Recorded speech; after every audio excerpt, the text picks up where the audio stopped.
खुदावंद के मुकद्दस कलाम में लिखा है ज़बूर 119 और उसकी 11वीं आयत में, मैंने तेरे कलाम को अपने दिल में रख लिया ताकि मैं तेरे खिलाफ गुनाह ना करूं। और कलाम मुकद्दस में लिखा है कि हम बातों बातों में खताएं कर जाते हैं।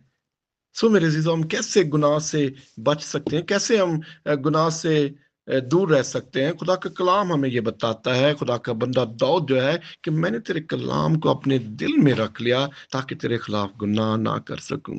खुदा उनके कलाम में लिखा है, खुदा का बंदा ये फरमाता है कि मैंने तेरे कलाम को कसरत से अपने दिल में बसने दिया। जब हम खुदा के कलाम को अपनी जिंदगी का हिस्सा बना लेते हैं, तो फिर खुदा का कलाम जो है वो हमारी हिफाजत करता है, वो हमें गुनाह से दूर रखता है। और लिखा है कि खुदा का कलाम जो है वो हिकमत का शुरू है। खुदा का कलाम फिर हमें दनाई देता है, हमें हिकमत देता है, हमें बताता है कि हमें कैसे गुनाह से दूर रहना है।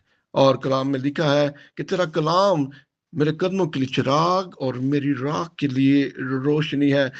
हम खुदा के कलाम को जब अपने दिलों में रखेंगे, खुदा के खौफ में जिंदगी गुजारेंगे, तो फिर हम गुनाह से बचे रहेंगे, गुनाह से दूर रहेंगे। और खुदावन आप सबको इस कलाम के वसीला से बड़ी बरकत दे। God bless you all.